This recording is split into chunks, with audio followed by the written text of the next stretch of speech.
সামনেই আলোর উৎসব দীপাবলি। চারিদিকে আলো ঝলমলে সাজে সাজবে ঘরবাড়ি, মন্দির ও ব্যবসায়িক প্রতিষ্ঠান। তবে সেই আলোয় এখনো নিজের অস্তিত্ব টিকিয়ে রেখেছে ঐতিহ্যের মাটির প্রদীপ। একটি প্রতিবেদন। আলোর উৎসব দীপাবলি, আর দীপাবলিতে ঐতিহ্য মেনে মাটির প্রদীপের চাহিদা বেড়ে যায়।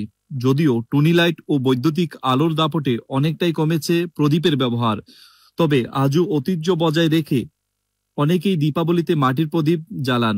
প্রধানমন্ত্রীর ভোকাল ফর লোকালের আহ্বানে দেশীয় ও স্থানীয় পণ্যের চাহিদা বেড়েছে অনেকটাই। তাই চাহিদার কথায় মাথায় রেখে গোমতী জেলার পালপাড়া গ্রামের শিল্পীদের হাতে তৈরি হচ্ছে মাটির প্রদীপ।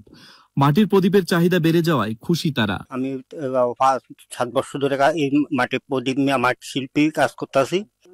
নরেন্দ্র মোদী যে বার্তা দিয়েছেন, এটা দিয়ে আমার বহুত উন্নতি হচ্ছে। দীপাবলি আর অল্প কয়েকদিন বাকি আছে। নরেন্দ্র মোদী বার্তা দিছিল লোকাল যে জিনিসগুলা এগুলা করণের লেগা, এটি যেমন মার্কেটে একটু ভালো হয়, এর লেগা আমরা 2000 প্রদীপ অর্ডার আছে। প্রধানমন্ত্রী এটা ঘোষণা দিয়েছিল লোকাল ফর ভোকাল এই জিনিসগুলোর উপরে।